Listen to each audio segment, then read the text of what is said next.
If I ask you to think of a wolf, what sort of image springs to mind? More specifically, what kind of words do you think of? Maybe you don't feel very strongly about them one way or another. Or maybe you find them cool, or majestic, or beautiful, or dangerous, or frightening, or even cute.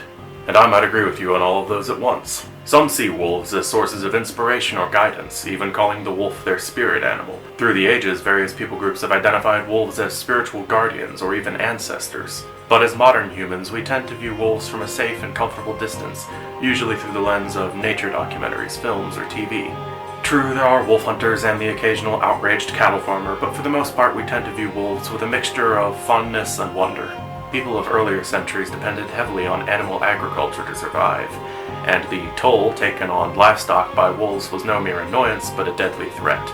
Early chroniclers speak of vast hordes of wolves sweeping across the countryside, destroying everything in their path, pigs, cows, sheep, and farmers alike. In the 12th century, Welsh villagers are said to have been terrorized by a mad wolf, who killed 22 people before he himself was done away with. This kind of threat created a terrible fear in the minds of most people going back to antiquity, and wolves would soon become a symbol for ravenous hunger, insatiable greed, cruelty, and bloodlust. Both ancient fables and later fairy tales would stereotype wolves as archetypal villains, lying in wait for the innocent. Even in Old Norse culture, where wolves were given high positions as guardians of the pantheon, their darker connotations would soon bleed into everyday language. Even their belief around spirit animals reflects this idea. If someone was said to have the spirit of a wolf, they were thought to be untrustworthy, vicious, or cruel. The Ulfethnar, the wolfskin-wearing counterparts to the berserker, were thought of as crazed dogs given over to savage battle frenzies. And if a person was outlawed in Scandinavia, they might be known as a vargar, a word that translates both to wolf and criminal. A similar term would appear in Old English, where an Anglo-Saxon outlaw would be known as a verger, and what was an outlaw but someone to be hunted, with hue and cry, peasants raising arms against him everywhere he went, chased down and killed without mercy. Such was the fate of an outlaw. And in England, such was the ultimate fate of the wolf.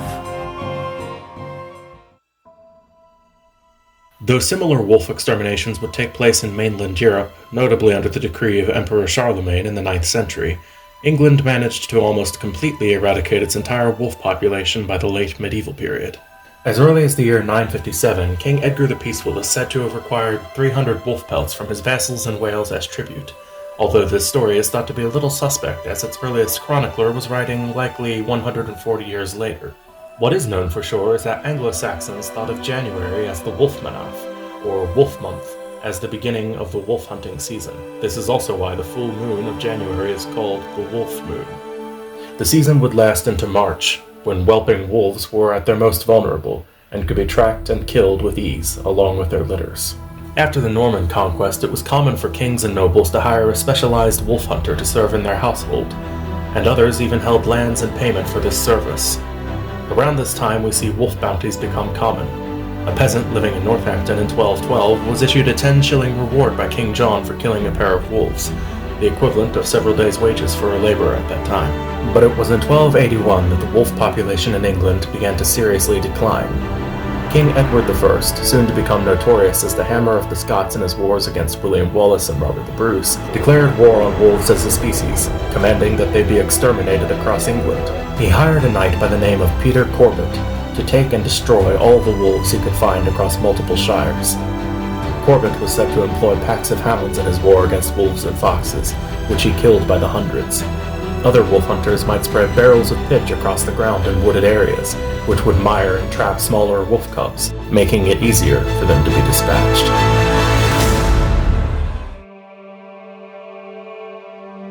Still others would stage massive wolf drives, with dozens of armed peasants and packs of dogs flushing wolves as well as other animals out from cover and into the awaiting arms of men with spears and bows and arrows.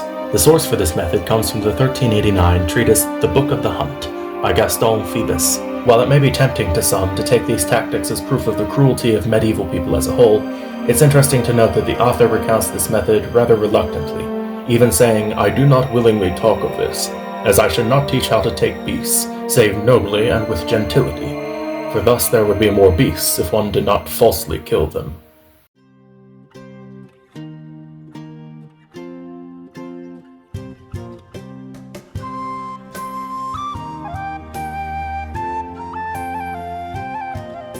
Yet it's little wonder that the King of England would have a vested interest in protecting the sheep off of whose backs his kingdom thrived.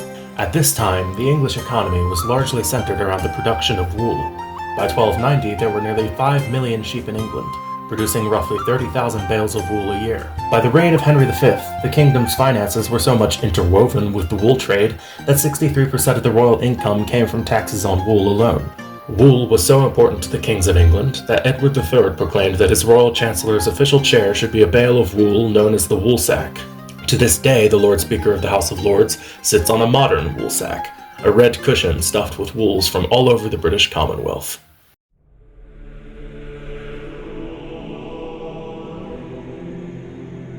It's hard to tell when the last wolf in England was killed. Some legends claim it was in 1390, while others put the date as late as the early 20th century. What is known is that by the modern era, wolves were nearly unheard of in England. The repeated crusades of extermination had finally done their work. The mindset of many medieval people towards animals was centered around their usefulness to man. At a time when cows and sheep were sometimes kept indoors to heat people's homes, domestic animals would be carefully protected and preserved for their importance in everyday life. Wild animals might also be carefully attended to based on their importance to humans. Deer might be fed by landowners, allowing their numbers to grow stronger for the next year's hunt. But predators like foxes and wolves were not only useless, but also harmful, and so they were hunted without mercy. This thinking is partly attributed to the medieval Christian understanding of the dominion mandate found in the Bible. In Genesis, the first book of the Bible, Adam and Eve are told by God to go forth into the earth and subdue it. Many took this passage to an extreme, as a sign that man's stewardship of nature was to be one of violent subjugation, not careful management. Careful readers of the Bible, however, might find just as much reason to care for all animals, wild or not. After all, Adam was first tasked as a gardener, not a warrior, and Noah was commanded to take 2 of every kind of creature with him on the ark. Even Jesus Christ himself would tell the medieval Bible reader that God knows and cares even when a sparrow falls. Even within the context of medieval Catholicism, tales of St. Francis of Assisi befriending and taming a wolf show that medieval people did in fact have the capacity to understand and care for wild animals. But to a society whose survival depended on the maintenance of its lands and livestock, harsher, more self-serving measures inevitably won out in most communities.